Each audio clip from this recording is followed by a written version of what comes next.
Bismillahirrahmanirrahim. Assalamualaikum warahmatullahi wabarakatuh.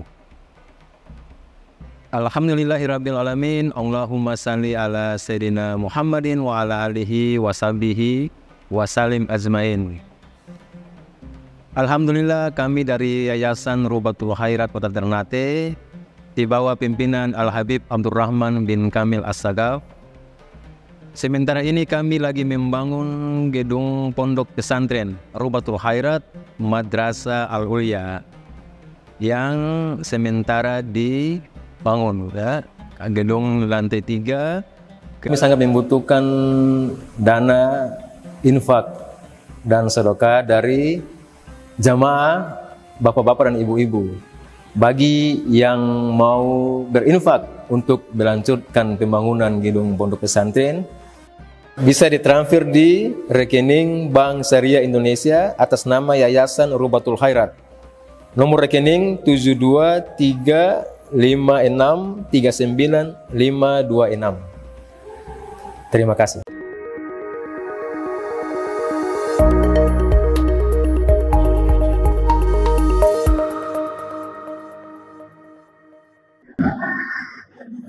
Kita masih bahas bab sholat dan pahala pergi ke masjid untuk melaksanakan sholat 5 waktu. Rasulullah SAW bersabda, nah orang yang jalan kaki menuju ke masjid, Allah Ta'ala berikan pahala yang sangat besar setiap langkahnya. Bahasa yang Nabi gunakan di situ ada lafaz goda, ada lafaz roha. Goda itu jalan di pagi hari, berarti sholat subuh. Kalau roha, jalan di waktu sore, sholat asar. Itu 2 pahala paling besar di sholat 5 waktu, sholat subuh dan sholat asar. Istilah para sadah ahli ba'alwi, ada satu tradisi yang sangat baik. Sejak zaman dahulu sampai hari ini dipertahankan tradisi itu, yaitu para salaf kita selalu membaca kitab-kitab ulama-ulama salaf terdahulu di waktu sore, disebut dengan rauha. Itu satu akar kata dengan roha, jalan di waktu sore. Farauhun wa raihanun wa jannatun na'im, ya, dalam Al-Quran. Rauh, menghibur diri, menyenangkan hati. Rauh, karena jalan sore itu biasanya mereka jalan ke pinggir pantai, menghibur, ya, jalan ke taman. Nah, maka diistilahkan rauha itu jalan sore, tapi jalannya lewat apa? Nasihat-nasihat para aulia wassolihin, para salaf terdahulu. Dia perjalanan sore yang menghibur spiritual jiwa. Kalau ke taman, ke itu menghibur fisik kita. Bagus dua-duanya. Kata Sayyidina Ali bin Abi Thalib, rawihul qulub sa'ah fasa'ah. Hiburlah hati kalian sesaat-sesaat, kata Sayyidina Ali bin Abi Thalib. Karena hati kalau kurang mendapatkan hiburan yang baik, maka dia akan menjadi lumpuh. Menjadi lumpuh. Tapi di situ dikatakan sa'ah fasa'ah.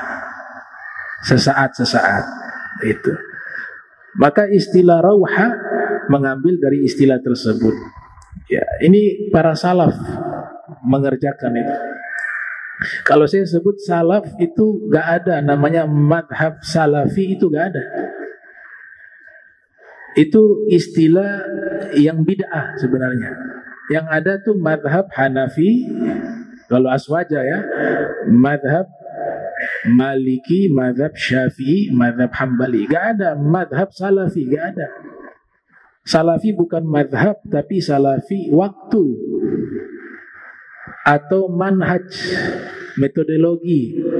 Makanya Said Maliki menulis kitab Manhajus Salaf fi Fahmin Nusus, metodologi para salaf di dalam memahami nas.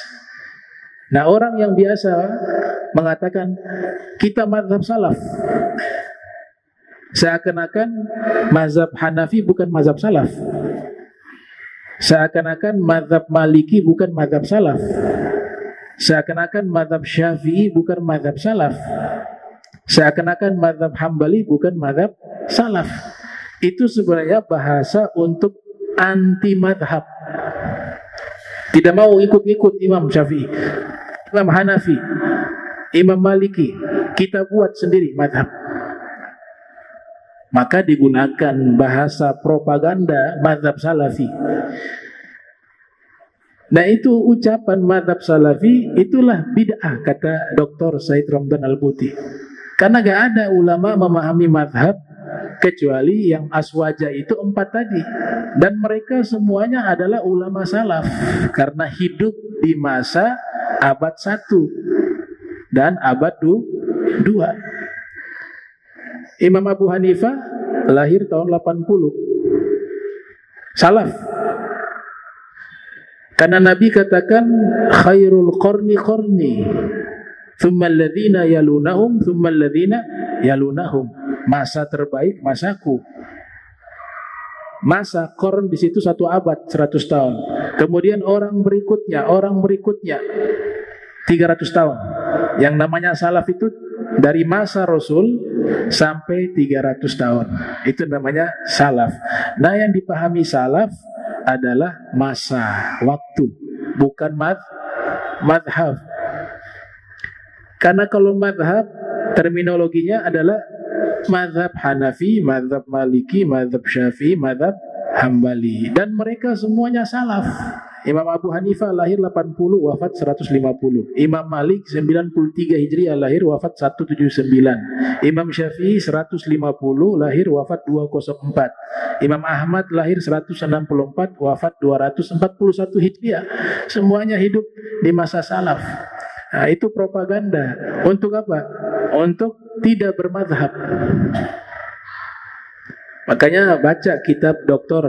Said Ramdan Al-Buti, menulis kitab La Madhabiyah Akhtaru Bid'ah Tuhaddidu Asy-Syari'at Al-Islamiyah. Tidak bermazhab adalah bid'ah yang paling berbahaya, yang mengancam dan merusak hukum syariat Islam. Hati-hati itu bahasa-bahasa begitu. Tuh. Yang ada salaf, masa salaf, atau ulama salaf. Ada kitab karya Al-Hafiz Ibnu Rajab Al-Hambali berjudul apa? Fadlu ilmi salaf ala ilmi khalaf. Keutamaan ilmu ulama-ulama salaf dengan ulama-ulama khalaf. Kitab karya Syed Maliki Manhajus Salaf fi Fahmin Nusus, metode para salaf di dalam memahami nas. Jadi salaf masa waktu, bisa juga disebut ulama-ulama terdahulu. Tapi kalau madhab aswaja 4 tadi, nggak ada madhab salafi. Semuanya salaf. Dan kita semua yang mengikuti mereka juga adalah pengikut salaf. Gak ada salaf itu hanya kelompok tertentu. Semua kita ini salaf. Karena sumber agama kita, ilmu agama kita harus, wajib, harus terhubung kepada mereka. Abad terbaik, abad ke-1, abad ke-2, abad ke-3. Masa Rasul, Ahlul-Bait, sahabat, tabi'in, wa tabi'ut tabi'in. Nah, cuma di propaganda tuh. Propaganda sehingga seakan-akan madhab itu kita gak perlu ikut. Kita mampu sendiri untuk menentukan hukum. Nah itu namanya orang yang mengambil posisi mujtahid, tapi dia adalah orang yang a'ma atau al-ami. Tahu bahasa fikih al-ami? Al-ami itu istilah fikih, kalau diterjemahkan orang buta, belum bisa mengetahui mana nih yang benar, disebut al-ami. Kalau dia sudah bisa tahu, bisa mengambil kesimpulan hukum, naik level dia.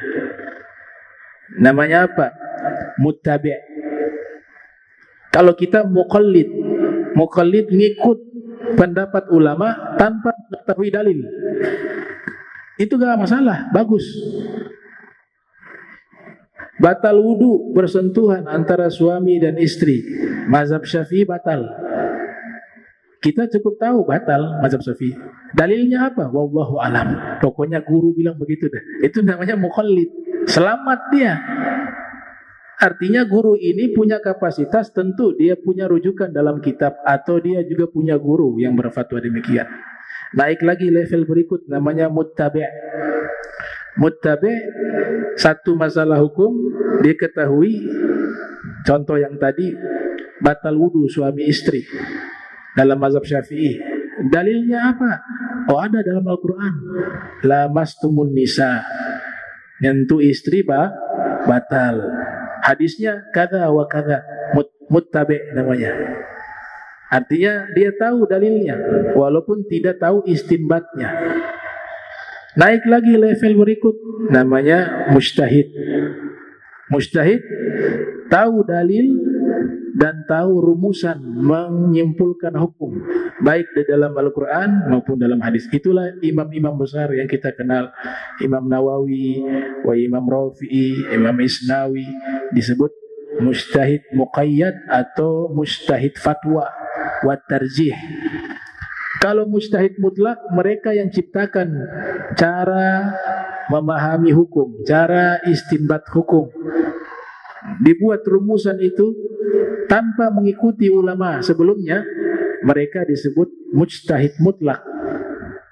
Seperti Imam Syafi'i, Imam Abu Hanifah, Imam Malik, Imam Ahmad. Imam Ahmad ada mengatakan bukan faqih tapi muhaddits, ya. Yang meneruskan kaidahnya ulama setelahnya. Baik.